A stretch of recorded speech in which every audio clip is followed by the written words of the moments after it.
സൃഷ്ടിയുടെ കാരകനായ ബ്രഹ്മാവിൻ്റെ ഹൃദയത്തിൽ നിന്നും പിറന്ന സന്താനങ്ങളാകുന്നു മാനസ പുത്രന്മാർ. അതുപോലെ തന്നെ ബ്രഹ്മാവിൻ്റെ ദക്ഷിണഭാഗത്ത് നിന്നും പിറന്ന മകനാകുന്നു ദക്ഷൻ.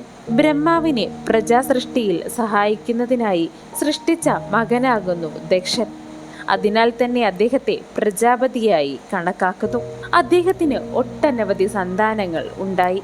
അവരിൽ അദ്ദേഹത്തിന്റെ പെൺമക്കൾ എല്ലാവരും തന്നെ രൂപവതികൾ ആയിരുന്നു. അതോടൊപ്പം തന്നെ ഐശ്വര്യം കൊണ്ടും എല്ലാം തികഞ്ഞവരായിരുന്നു.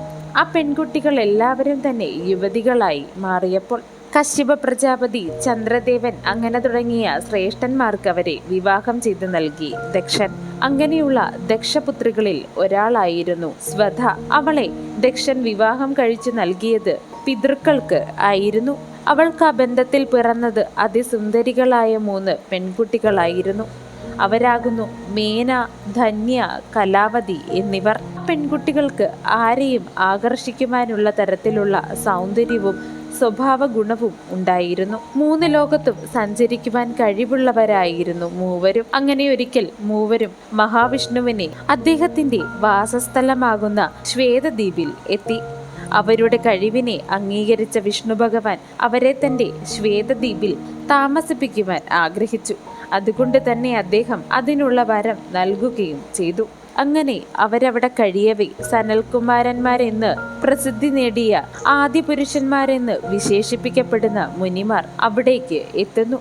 അവരെ കണ്ടാൽ കൊച്ചു കുട്ടികളാണെന്നേ പറയുകയുള്ളൂ.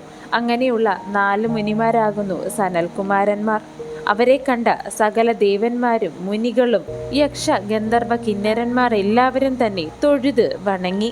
എന്നാൽ ഈ 3 കന്യകമാരും ഈ മുനിമാരെ ബഹുമാനിക്കുക ഉണ്ടായില്ല എന്ന് മാത്രമല്ല, അവരെ കണ്ടതായി പോലും ഭാവിച്ചില്ല. തങ്ങളോട് കന്യകമാർ കാണിച്ച അവഗണന കണ്ട സനകാദികൾ ആ 3 കന്യകമാരെയും സ്വർഗത്തിലും അകലെയായ ഭൂമിയിൽ മനുഷ്യ സ്ത്രീകളായി പിറക്കട്ടെ എന്ന് മൂവരെയും ശപിക്കുന്നു.